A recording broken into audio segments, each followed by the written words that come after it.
Les déplacements professionnels représentent à la fois un coût pour l'économie et un frein à l'environnement.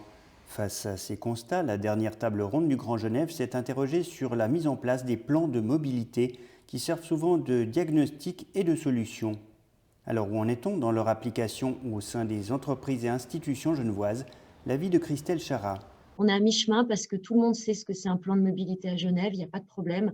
Par contre, il faut maintenant qu'on passe peut-être à une vitesse un peu supérieure, que ce soit quelque chose de presque naturel vis-à-vis des entreprises et aussi évidemment des établissements publics, y compris du public pur. Donc je pense évidemment à nous, État de Genève, je pense aussi aux communes qui sont extrêmement employeurs. Et l'objectif aujourd'hui, c'est de réunir tout ce petit monde. Il y a beaucoup de communication aussi à avoir sur les résultats positifs des plans de mobilité, peut-être encourager les entreprises qui l'ont fait à pouvoir diffuser quelque part les résultats de ça. Après avoir déménagé son siège genevois à Plan-les-Ouates, l'entreprise de construction Losinger Maradi a modifié sa stratégie déplacement, faisant la part belle à la mobilité douce, ce qui n'a pu se faire qu'avec certains incitatifs. C'est vraiment la communication de proximité. C'est vraiment faire partager aux collaborateurs, les accompagner, ne pas hésiter à faire des petits déjeuners, avoir un référent mobilité disponible. Et puis, un autre point, c'est vraiment l'engagement de la direction. Pas de traitement préférentiel, vraiment qui joue le jeu, qui nous accompagne. Et c'est un parking open. Et chaque collaborateur y réserve sa place de parc.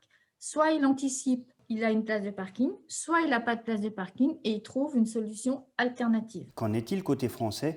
Chez Ecodev, on conseille les sociétés au quotidien sur ces outils pratiques dont le timing s'est resserré. C'est dû à l'évolution rapide de la mobilité.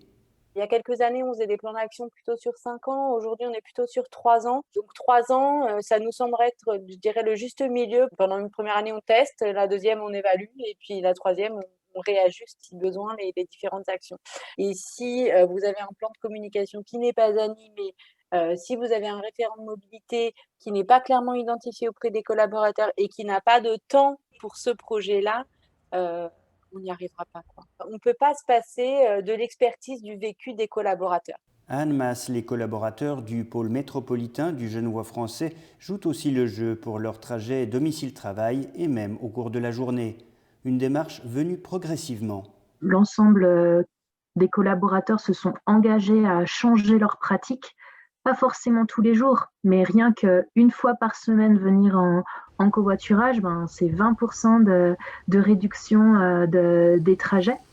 Mais je pense qu'à partir du moment où un employeur il se lance dans la démarche de plan de mobilité, pour faire ça, il doit commencer par le travail de diagnostic. Ça permet de savoir où est-ce que les efforts sont à faire. On est ravis vraiment que la démarche plan de mobilité elle soit engagée à la fois sur la partie française du Grand Genève et sur la partie suisse. Pour les entreprises qui hésiteraient encore à franchir le pas, plusieurs dispositifs d'accompagnement existent de part et d'autre de la frontière. Plus d'excuses dès lors pour ne pas intégrer cette démarche qui a fait ses preuves.